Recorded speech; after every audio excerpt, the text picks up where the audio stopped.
I'll quickly run through the ingredients here before we actually get to amounts and everything for the stewed chicken. In this bowl I've got 4 pounds of chicken, which I've removed most of the skin. I've cut it up into pieces.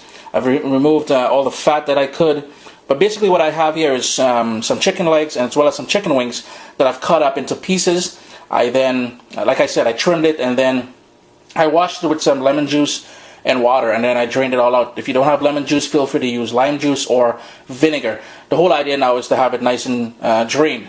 Here, what I've got is all the other ingredients that we're going to be using for the stewed chicken. And you'll notice I have a lot of herbs and stuff here, but I'll quickly show you guys. Traditionally,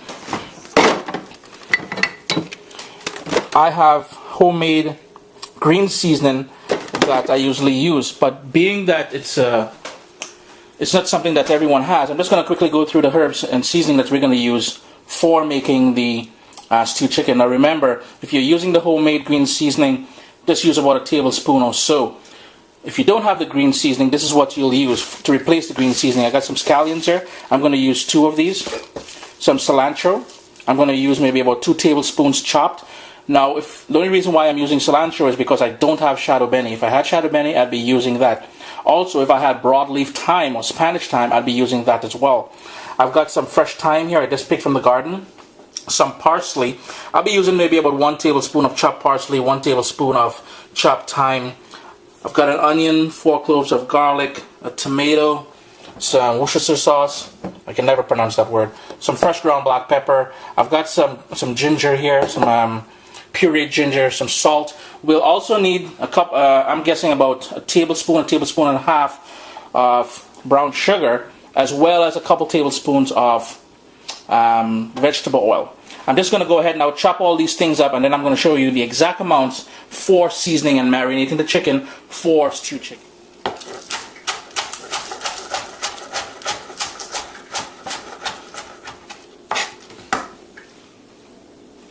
We're actually going to season the chicken now and then allow it to marinate for about 45 minutes to an hour.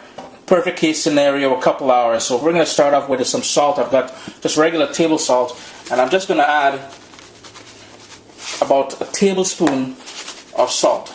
It's more like a tablespoon and a quarter. Again, near the end you can taste for salt to see how much salt you would like. Some fresh ground black pepper, and I'm guessing this is about a 1/4 teaspoon or so of fresh ground black pepper. Something I forgot to mention earlier in the ingredient list, some ketchup. We're going to use maybe about a tablespoon or so of ketchup. The Worcestershire sauce, again about a teaspoon or so, just sprinkle it all over. We're going to mix this all up in a second, in case you're wondering. Now I have here about a 1/2 teaspoon of the pureed ginger. If you have fresh ginger, feel free to use fresh ginger. And on the plate here, I'm just going to go through again the ingredients. I've got 1 onion that I chopped up.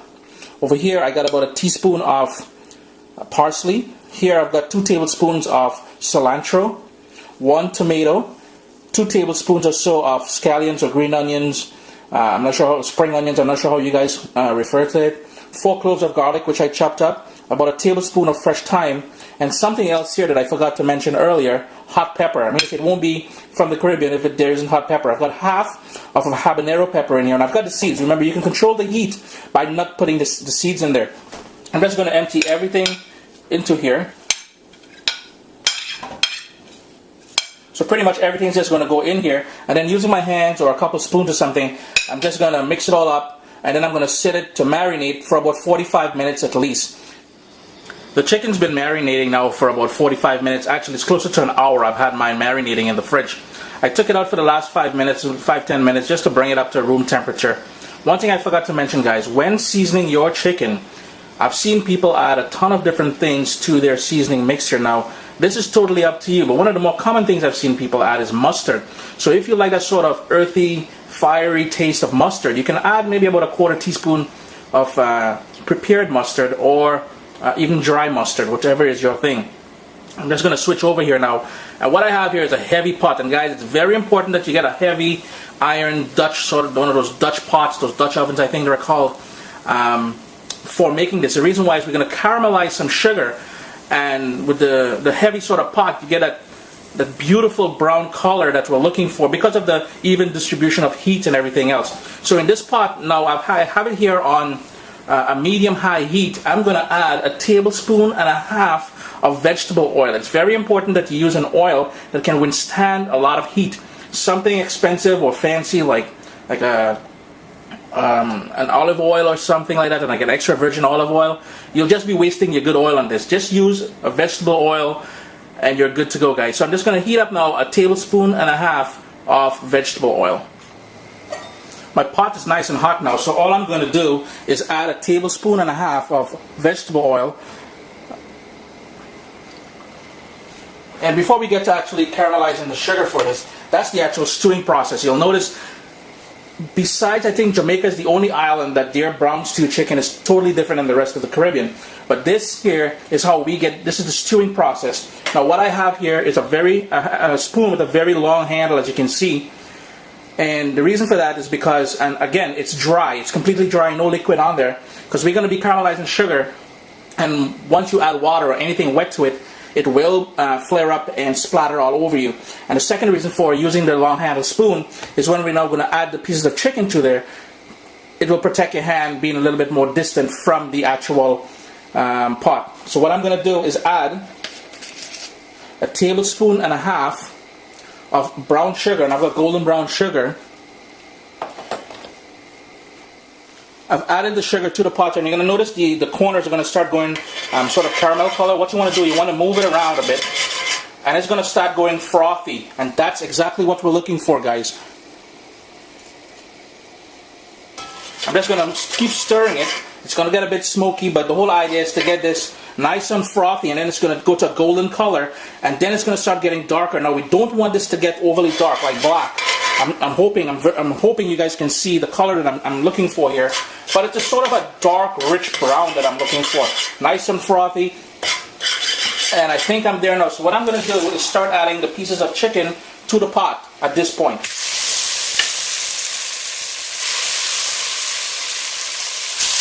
Now be careful when you're adding the chicken pieces to the pot because it can't splatter back at you. Give it a quick stir and continue adding.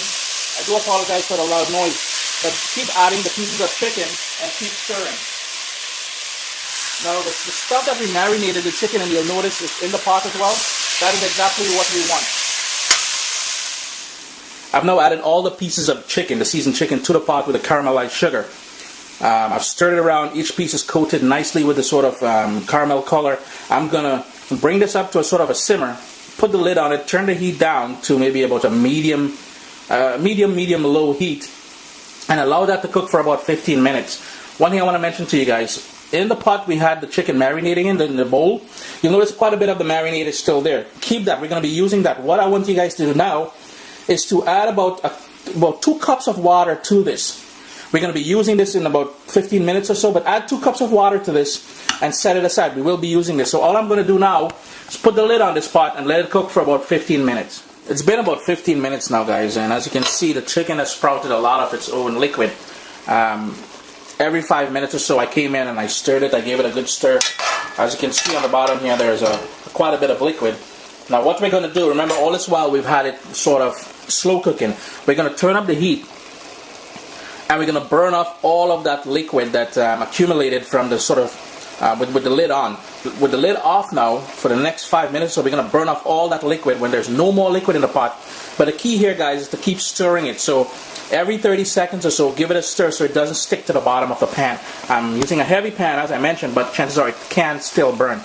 Now, I did go ahead, I added the couple cups of water to the marinade, the bowl that had the marinating chicken in. We're going to be using that in a second, but for now we're going to keep an eye on here to burn off all of that liquid.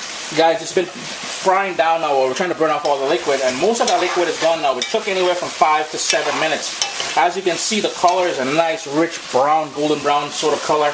Very attractive looking, I must say. So this is it here, guys. So now what we're going to do, all my liquid is pretty much burnt off. All I have in the bottom of the pan is a sort of a very, very thick gravy, more than anything else. So what I'm going to do, remember the bowl that we had all that marinating, the chicken marinating in, I added 2 cups of water. I'm just going to pour that water in there, try and get all the tomatoes and onions and green onions and everything else in there, into the pot. Give it a good stir to loosen everything up from the bottom of the pan. Now I'm going to put the lid on here and bring that up to a boil. After I bring it up to a boil, I'm going to turn down the heat all the way down to sort of a simmer and let it cook with the pot covered for about half an hour. Remember, every 5 minutes, every 10 minutes, come and give it a stir and make sure there's still liquid in there. There should still be liquid in there, but all I'm going to do is turn it down and let that cook for about half an hour. The chicken's been cooking now for about half an hour since we added all that liquid to it. And it's cooked down now, but it's still a bit runny. Like, there's still quite a bit of liquid here. You can notice it's still a bit runny. What I'm going to do, because I like my gravy to be rather thick, I'm going to turn up the heat and let that cook down for another 5 minutes or so until it gets to the consistency that I like. Now, the consistency of it all, guys, is basically up to you now. The chicken is fully cooked. Taste for salt. See if it's salty enough for you or if it requires more salt. But that's it. This is stewed chicken, guys. I'm just burning off the extra liquid, as I said. Thank you guys for joining me today in my kitchen, for making this